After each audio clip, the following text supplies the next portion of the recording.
I'm Ali, and I'm guessing you're watching this because you want to know a bit more about pattern cutting and if it's a skill that's worth learning. If you want everything you make to fit perfectly and for it to be the exact design that you want, then pattern cutting is the way to go. I've been making my own clothes now since the 90s, so that makes me pretty middle-aged, I guess. I first learned at college, but I've been perfecting my skills ever since then over the last 30 years. So there's nothing worse than starting a new hobby and then looking into it and seeing that you've got to spend a lot of money on equipment before you get started. You really don't need to do this. Just the most basic equipment is all you need. So as far as I'm concerned, buying loads of equipment before you even get started is just not worth it at all. The one thing, if you are going to spend some money, is dot and cross pattern paper. It's not essential, but it makes making patterns so much easier having this grid to work from. Other than that, you just need a tape measure for your measurements. You need, I would suggest, a long ruler and a shorter ruler. You don't have to. It's a great idea to get a very bendy ruler because that doubles up as being able to draw curves for hips, necklines, things like that. So you don't need to buy an additional French curve. And then just make sure you've got some sharp scissors, a pencil and a razor, sticky tape, dispenser's always handy, and a calculator. Always saves you having to work out any little calculations you need. That's really everything you need to get started. So if you've already looked into this, you've probably seen that there are computer programs that you can get to do pattern cutting. There are things that you can download. You can draft your own patterns on programs like Adobe Illustrator. But to be honest, I just don't think it's worth it. It will take you longer to do, and I think it's a lot harder to get it really accurate with fit. It's great if you're making commercial patterns or working with factories, but if you're making one-off garments for yourself, then doing it the old-fashioned way with a pencil and paper is so much better, and I think a lot more fun too. So breaking it down into 3 steps. The first step is taking measurements. You need to be really accurate and you need to be honest. Each tutorial that I do will show you how to take each individual measurement. Then step 2 is drafting the basic blocks. I've got a couple of tutorials where you don't need to draft a block first, but for most things, particularly really fitted garments, drafting the blocks is really important. Working from a block is a great way to get everything fitting perfectly without having to take loads of measurements every time you make a new design. So these are 3 blocks that I think are a great place to start. We've got the fitted skirt, the fitted trouser, and the fitted bodice. And then the third thing is learning all the basic techniques. There's not really that many techniques when you're doing pattern cutting, but the skill is learning which technique you need to use to make the design that you want. Sometimes you only need 1 or 2 basic techniques, and sometimes you might design something complicated and you use a whole number of different techniques. I'll show you what these basic techniques are in a minute. So in no particular order, this is a breakdown of the basic techniques that you'll learn throughout my videos. This is by no means everything you need to know, but hopefully a great overview to get you started. The first thing you want to do is make sure that your garment you're making fits how you want it. So working from your basic block, if what you're making, you want it a bit more snug, you just literally bring it in at the sides. If you want it a little bit looser, you can bring it out at the sides, or you can add a bit on the centre front and centre back and the sides. It all depends how much fullness you're adding. What you don't want to do is add it all at the sides if you're adding quite a bit, and then this bust seam sits in the wrong place. Each tutorial I do, I'll show you exactly how you should be doing that. Moving darts and seams is a great way to add some design detail. So for this dress, it's just a really basic bust shaping with a side dart and a dart down here. You can see from the basic block that the darts are drawn like this. If you've got your block from somewhere else other than my video, it might be slightly different, but this is fairly standard.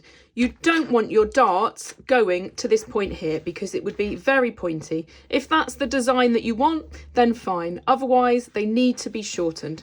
So in my tutorials, I'll show you how to move these darts around. It's really simple. You can put the darts wherever you like them. So this is how the block looks when you first drafted it, but you're not going to want to have a dart that goes right into the neckline. What is quite normal is to have a dart going here. So a really simple adjustment, is to draw the new dart position, and then you just have to open it up, and then at the same time you need to close the dart that you don't want. So we're not actually adding or taking anything away. All we're doing is closing this dart the same as you would if you were to sew it up, and in its place you get a dart here. So you've still got this dart and you've got this dart here.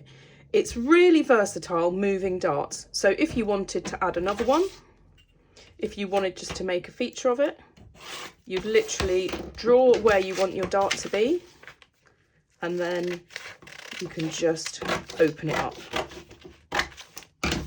So this would have 3 darts, the original one, and then 2 others. And you can literally put darts wherever you like them and change the seams to wherever you want them to be.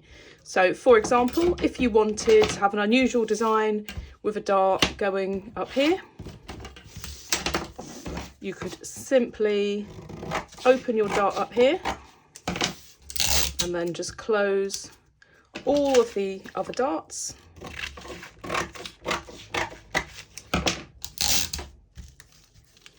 So you can see all we're doing is moving things around. And then I'll close up that original dart.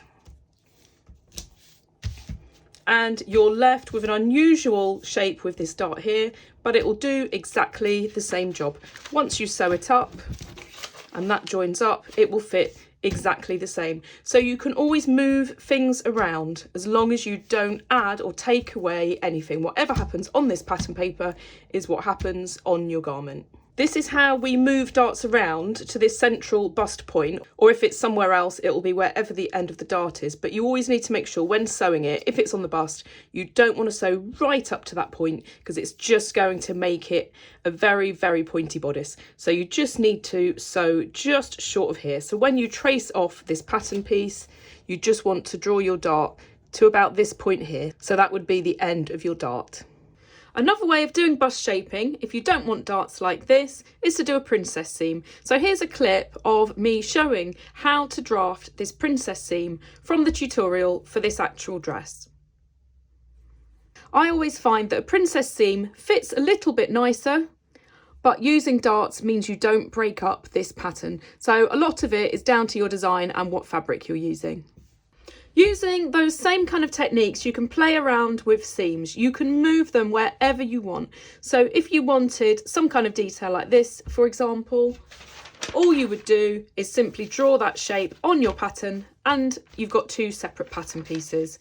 I don't know how well you can see in the video because it's quite a bold pattern, but you can see I've put a seam here and then I've got another one at an angle here, and I've put the fabric in different directions. So you can play around with those seam details as much as you want to, and it doesn't affect the fit at all.